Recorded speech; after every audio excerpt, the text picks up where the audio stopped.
Hi mga ka-ma'am na sore, Ma'am Shi Abisu again. And for our today's video, ipapakita ko nga po sa inyo ang aking unboxing ng aking order sa TikTok.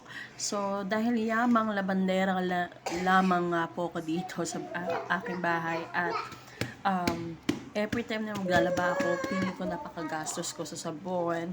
At napakamahal nga po ng sabon for today's video kasi I'm using Ariel and at the same, isang Ariel tapos dalawang kala. So, kaya sabi ko parang ang mahal-mahal kasi sa 66 grams, that cost me 17 pesos per pack po ng kala for 66 grams. So, as I do the math, kung meron po akong 1 kilo or 1,000 grams, syempre, it composed of like 15 packs ng kala. So, 17 times 15 packs. So, that is a total of 255 pesos.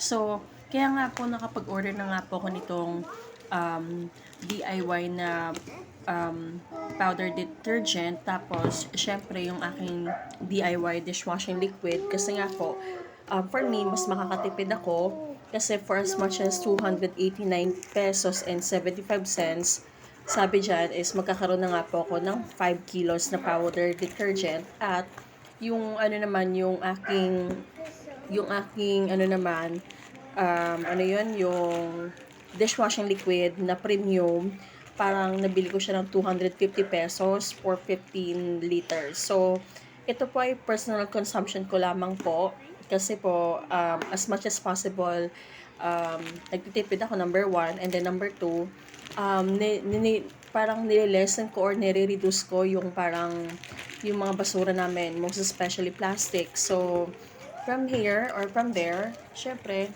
kahit pa paano, help tayo kay Mother Earth to lessen yung mga plastic consumptions natin. Kaya, I really prefer to do DIY. So, yun nga po, ito na nga po, ina-unbox ko na nga po ang aking order. So, the reason why chinecheck ko kasi medyo nagbago yung packaging ni Wise. Before kasi is naka-indicate talaga dun yung ano niya, yung kung ano yung name ng item. And now kasi nakalagay lang dyan is parang cleaning, parang nakalagay dyan is cleaning products na lang DIY.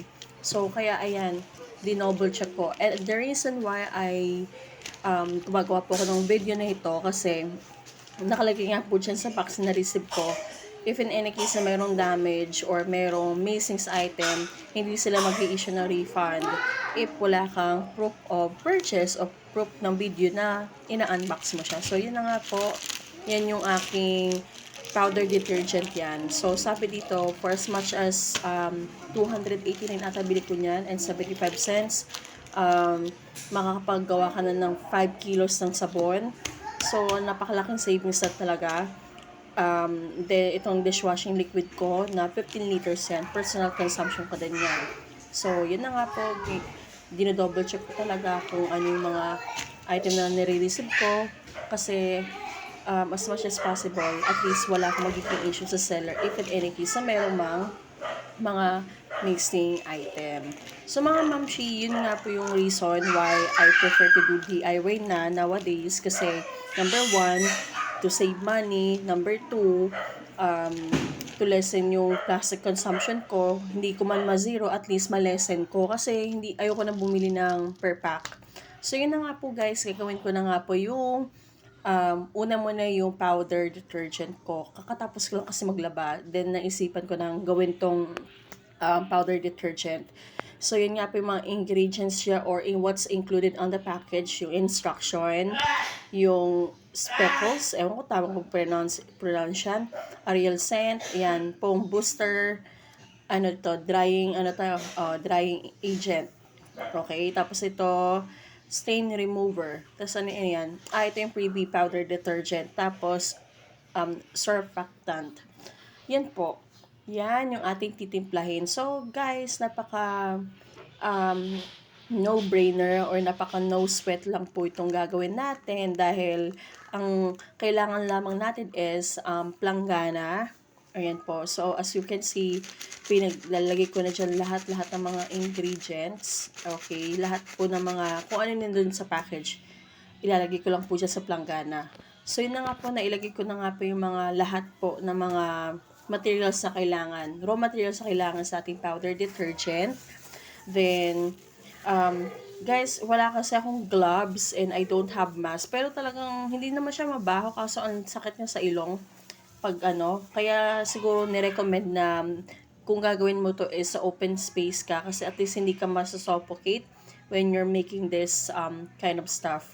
So, nahirapan nga akong gumamit ng plastic kasi wala nga po akong gloves. Kaya ang ginawa ko na lang, kinamay ko na lang.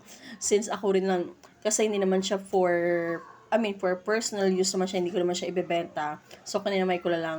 So, medyo madikit yung mga nagbubuo na yan eh. So, para siyang clay or something glue. Pero ano siya, yung tinitimpla ko yan or yung ginagawa ko siya guys, napakabango niya. So, hindi man siya kasing amoy ni Ariel, hindi naman at least hindi 100%, pero mabango siya. And at the same time, basta mabango siya. Hanggang ngayon nga, nandito pa yung amoy niya. Tsaka hindi siya masyadong, ganun katapang. In a sense na, hindi siya matapang na amoy. Hindi kasi katulad ng Ariel, di ba, na sobrang tapang talaga pag kumapit sa kamay mo. Ito po, hindi. Kasi tinry ko po siyang gamitin kanina. Or, yung mga tira-tira niyan. Ayun nga po, inaano ko yung mga bawat butil kasi we need to make sure na nahalo natin siya na maayos. Ayan na lang. Nahalo ko na siya na maayos kasi may mga buo-buo pa. So, tinatry ko na lang siya na at least malesen yung mga buo-buo sa sabon na ginagawa ko. And guys, by the way, kung hindi pa po kayo nakapag-subscribe sa aking YouTube channel, please subscribe na po kayo. And I'm actually talking more on saving hacks, tipid hacks, about SSS, Pag-ibig, PhilHealth. At ito, ini-include ko na nga rin po yung aking DIY sa mga detergent, powder detergent, ano pa ba, dishwashing liquid, and at the same time, yung mga Lazada haul ko na grocery na kung saan nakakakuha ko ng mga cashbacks, discount. So, yan nga po guys, inaano ko na lang, hinahalo ko na lang yan na maayos. And once mahalo mo siya na maayos, actually, good to go na yan.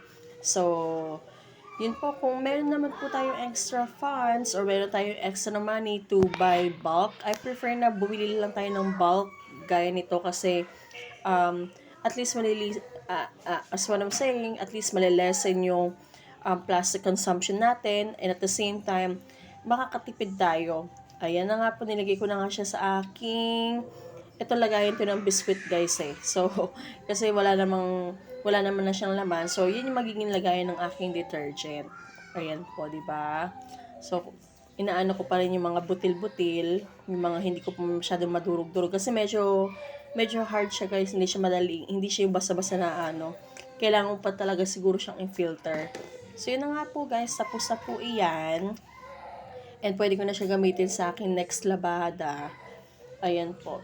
Napakalaking tipid kasi 'di ba, compare sa bibili ka ng sachet, it will cost you 1 kilo 255 pesos. Ito per a total of 5 kilos, it will cost you only more or less 300 pesos lang, 'di ba? So parang pumapatak na 50 pesos lang po per kilo yung or 60 pesos plus yung powder detergent. So, yun lamang po. Thank you so much for watching. Have a great day ahead.